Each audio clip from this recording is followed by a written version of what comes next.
Good afternoon बच्चों। आज व्याकरण में हम आगे बढ़ते हुए आप लोगों को संधि प्रकरण के संबंध में बताने जा रहे हैं। संधि प्रकरण बहुत ही जरूरी है। सबसे पहले हम यह जानें कि संधि किसे कहते हैं। तो दो अत्यंत संयोगी वर्णों के मिलने से जो विकार उत्पन्न होता है उसे संधि कहते हैं। अब हमें देखना यह है कि संस्कृत में संधि कितने प्रकार के होते हैं। तो बच्चों, संस्कृत में संधि के 3 प्रकार होते हैं, अर्थात संधि 3 प्रकार के होते हैं। स्वर संधि, व्यंजन संधि और संधि, व्यंजन संधि और विसर्ग संधि। तो सबसे पहले हम यह जानेंगे कि स्वर संधि किसे कहते हैं। ठीक है बच्चों। तो स्वर संधि जब 2 स्वर का मेल होता है तो वह स्वर संधि कहलाता है। 2 स्वरों के मिलने से जो विकार उत्पन्न होता है उसे हम स्वर संधि कहते हैं।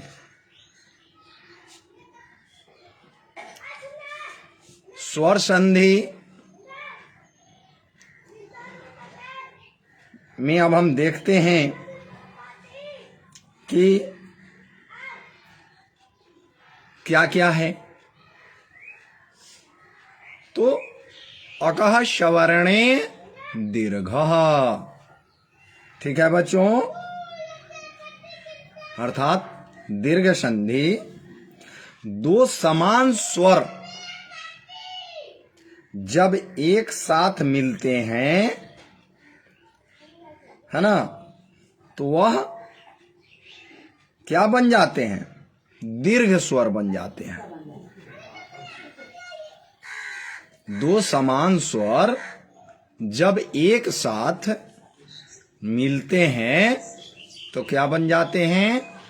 वह दीर्घ स्वर बन जाते हैं। जैसे अ जोर अ, अ जोर अ बराबर क्या होगा? आ। ह्रस्व ई जोर ह्रस्व ई बराबर दीर्घ ई। ठीक है बच्चों। तो इस तरह से हमारा स्वर संधि हो जाता है। ठीक है।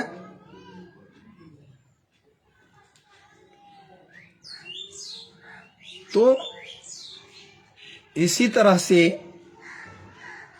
अब आ जाता है ह्रस्व ई जोड़ दीर्घ ई बराबर दीर्घ ई।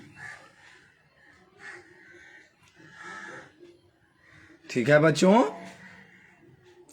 ह्रस्व उ जोड़ ह्रस्व उ बराबर दीर्घ उ, ह्रस्व उ जोड़ दीर्घ उ बराबर दीर्घ उ,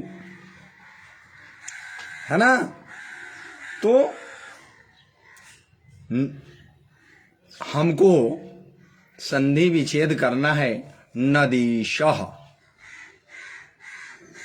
नदीशः क्या बनाएंगे? ये दोनों समान स्वर है, दीर्घ ई जोड़ दीर्घ ई, है ना। तो नदीशः, नदी, नदी में दीर्घ ई जोड़ ईशः बराबर नदीशः, दीर्घ ई जोड़ दीर्घ ई बराबर दीर्घ ई। उसी तरह से अब आइए कार्यालय, कार्यालय, कार्य जोड़ आलय, कार्यालय, कार्य में अ आया और आलय आ, अ जोड़ आ बराबर आ, कार्यालय। ठीक है बच्चों। विद्यालय, इसमें किन किन वर्णों की संधि हुई है? आ जोड़ आ, विद्या जोड़ आलय, विद्या में आ और आलय में आ, दोनों मिलकर के आ हो जाता है, हो जाता है विद्यालय। ठीक है बच्चों।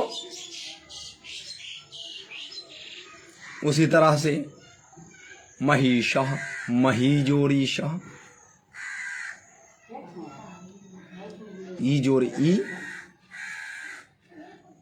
बराबर ई,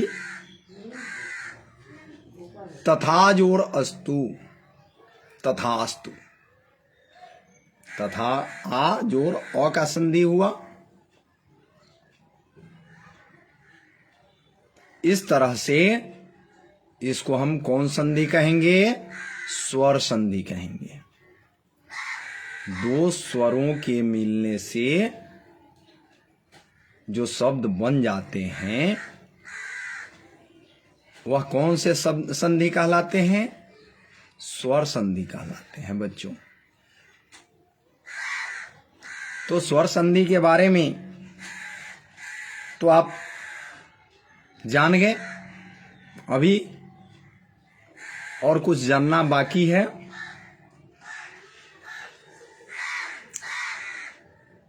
स्वर में ही जिसको हम गुण संधि कहते हैं, संस्कृत में इसको हम आदि गुणः कहते हैं। संस्कृत में क्या कहते हैं? आदि गुणः।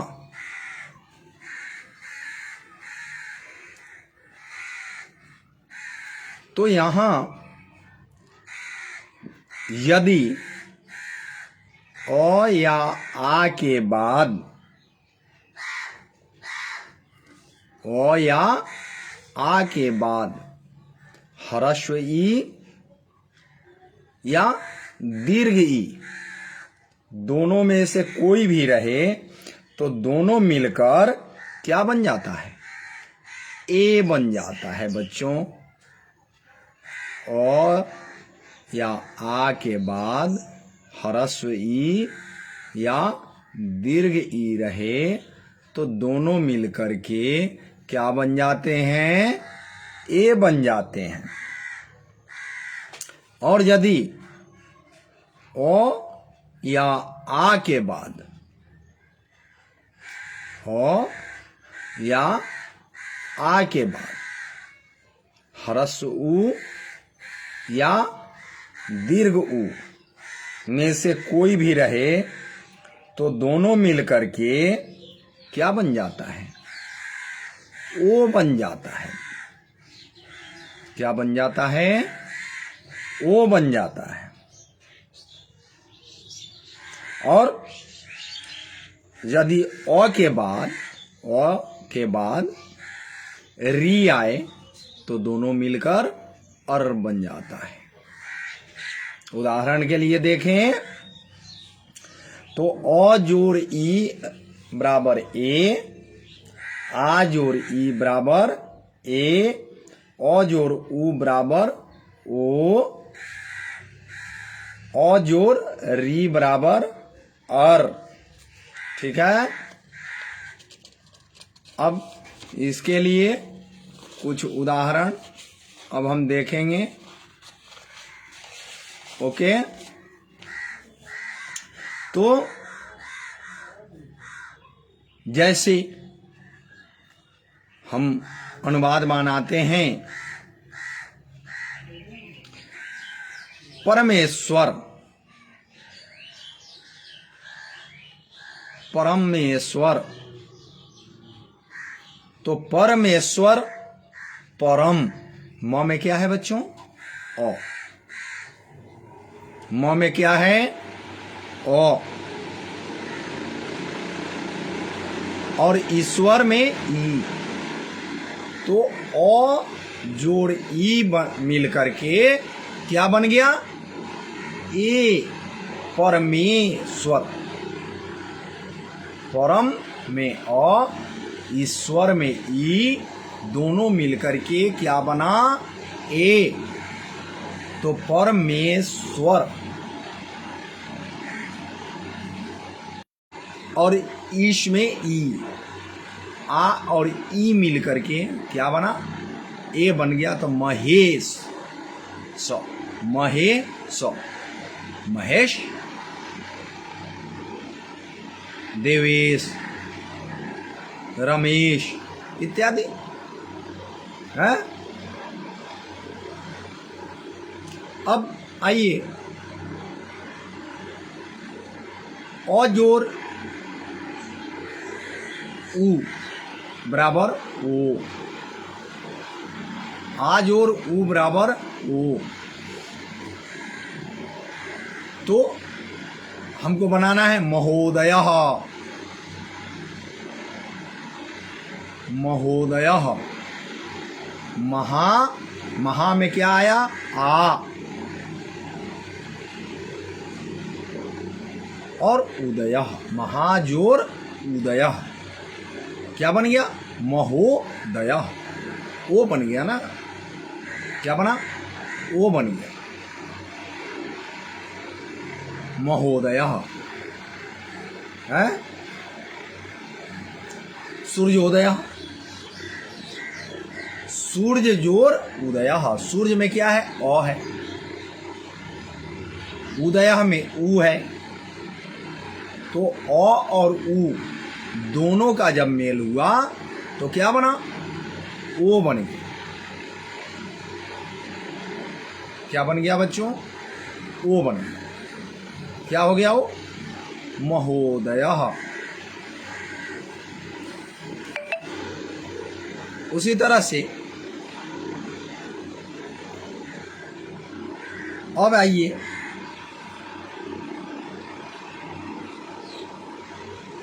अ जोड़ री बराबर अर। क्या बना? अ जोड़ री बराबर और, आ जोड़ री बराबर अर।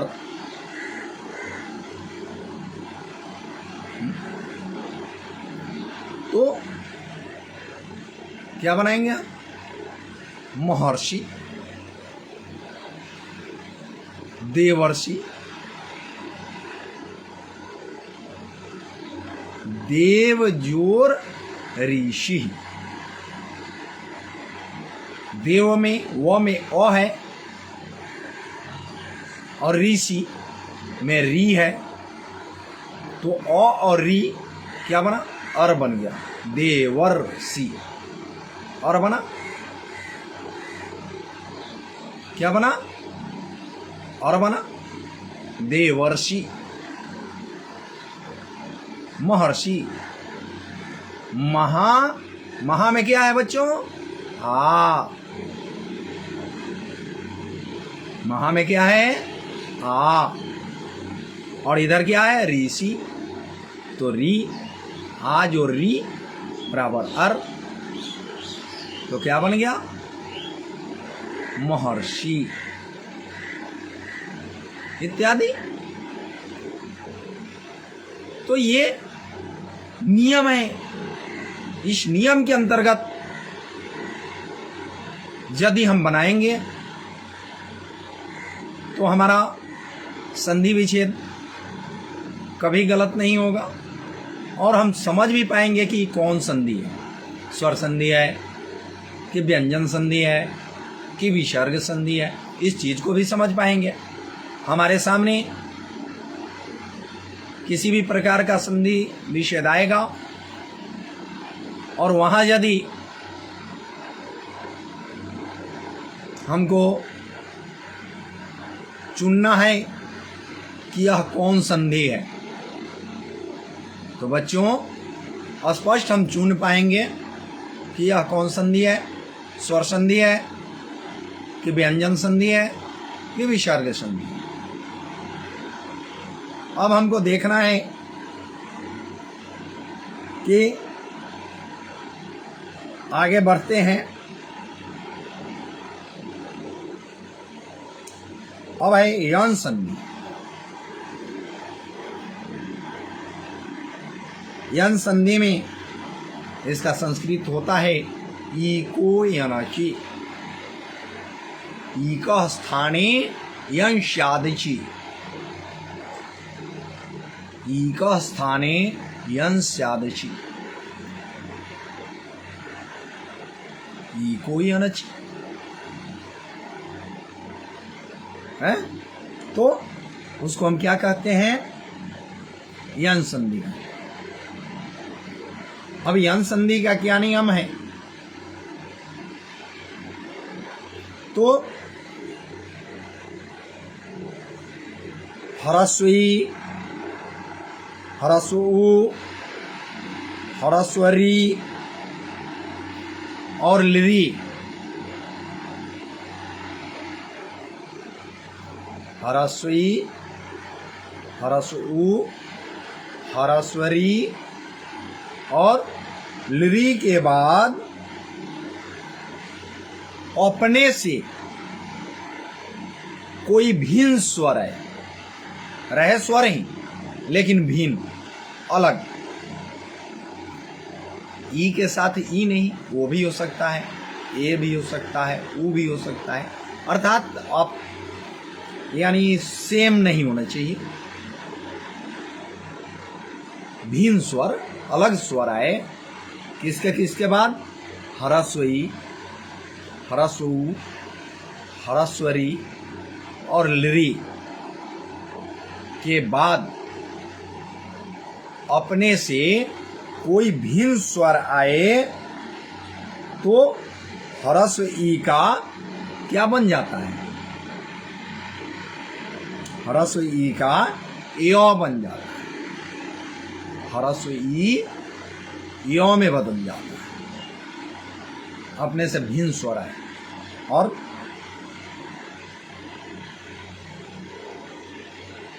ई का क्या बन जाता है? यो बन जाता है। ऊ का क्या बन जाता है बच्चों? ऊ का वो बन जाता है। ऊ का क्या बन जाता है? वो बन जाता है।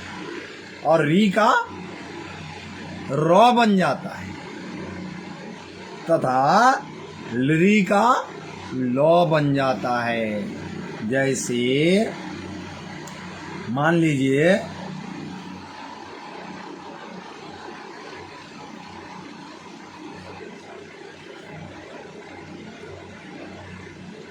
इति जोर उक्त्वा,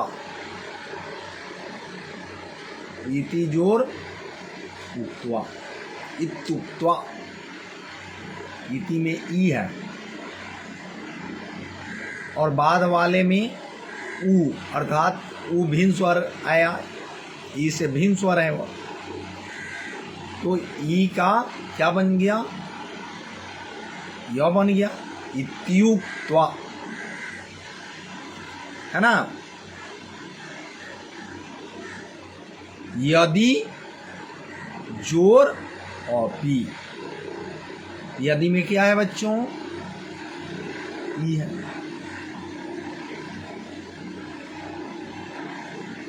यदि में क्या है, ई है, और ई का भिन्न स्वर आगे आया अपी, अ, तो क्या बन गया, य बन गया, यद्यपि, यद्यपि, य बना।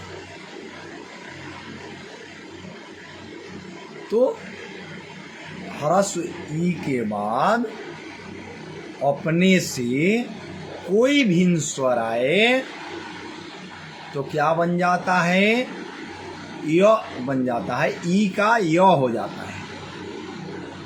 ठीक है बच्चों। अति जोर आचारः, अति में क्या है, ई है, और आचारः है, आचारः में आ है, तो ई के बाद अपने से भिन्न स्वर आ आया है, तो क्या बन गया, य अत्याचारः, यानी ई का य बनना तय है। यदि ई ह्रस्व ई के बाद अपने से कोई भिन्न स्वर आता है तो ई का य बन जाना यह तय है, वह बन ही जाएगा। ठीक है बच्चों। और आइए आगे क्या बताए थे, ई का य और ऊ का क्या बताए थे, वो, ऊ का क्या बन जाता है, वो, जैसे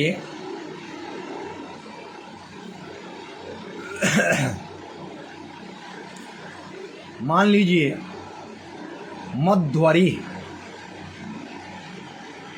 क्या है बच्चों, मध्वरी, मधु जोर और ई, मधु में क्या आया, ऊ,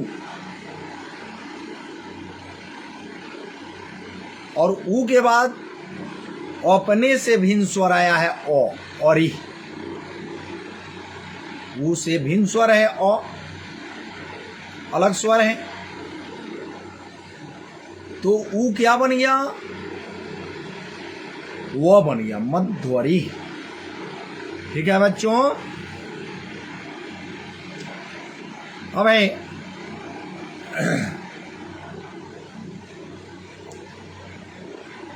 स्वागतम,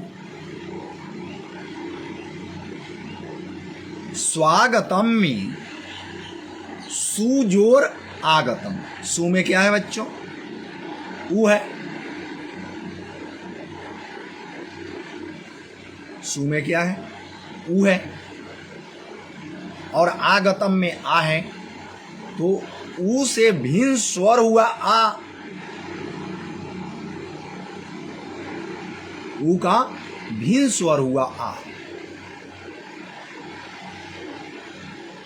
इसलिए क्या बन गया, वह बन गया, सुजोर आगतम, स्वागतम, वह आया, ऊ का वह बन गया। अब आइए, और लिरी का क्या बन जाता है बच्चों, लॉ बन जाता है। लिरी क्या हो जाता है, अपने से अगर भिन्न स्वर आता है तो लिरी का लॉ बनता है। ठीक है बच्चों। तो हमको बनाना है लाकृति। लाकृति। तो क्या बनाएंगे? लिरी जोर आकृति। लिरी और अपने से उसका भिन्न स्वर आया आ, क्या बन गया? लौ बन गया, लाकृति। तो इस प्रकार से हम यन संधि के बारे में जान गए। ये सभी स्वर संधि ही।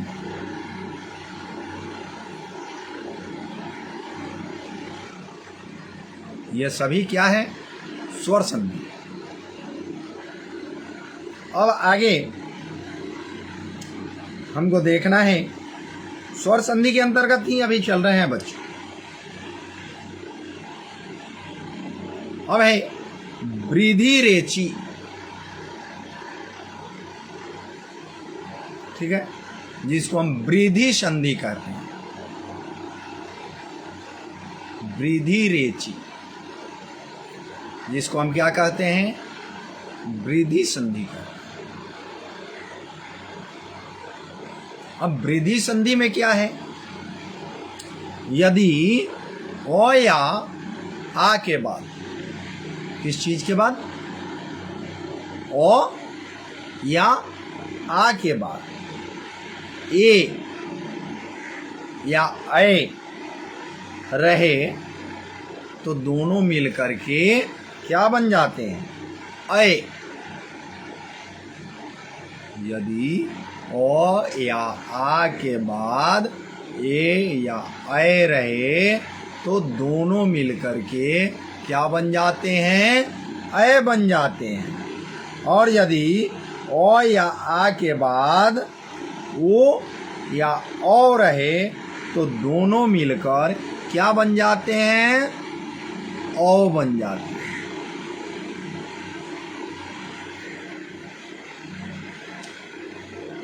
जैसे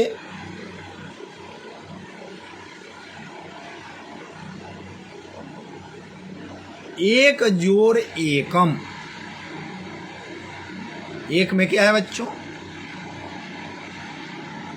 एक में क्या है? क में अ है और एकम में ए है। तो एक में अ आया क में और एकम। एक जोड़ एकम, एक एकम, एक एकम क्या बन गया? ए बन गया। अ जोड़ ए बराबर ए बन गया। एक जोड़ एकम, एक एकम, ऐ बन गया। उसी तरह से है तथैव। आ के बाद ए आया है, तथा आ, तथा में आ और एव में ए। आ और ए मिल करके अय बन गया, तथैव।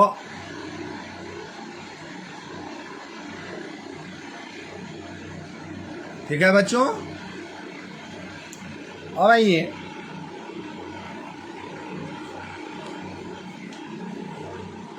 सदैव। सदा जोड़ एव। सदा में क्या आया? आ आया। और एव में ए आया। तो आ और ए मिल करके अय बन गया, सदैव। अब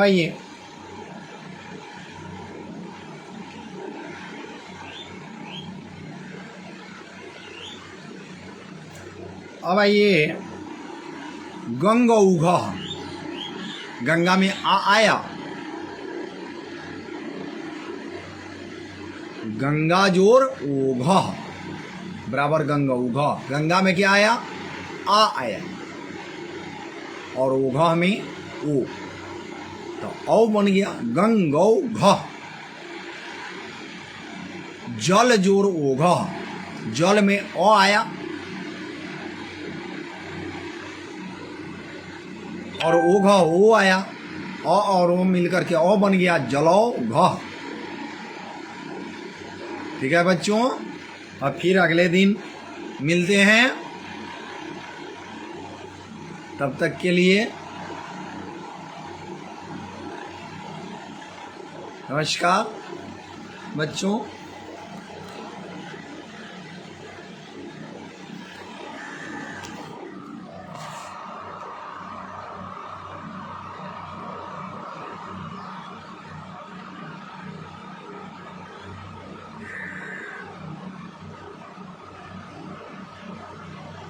बउआ कहाँ गेल?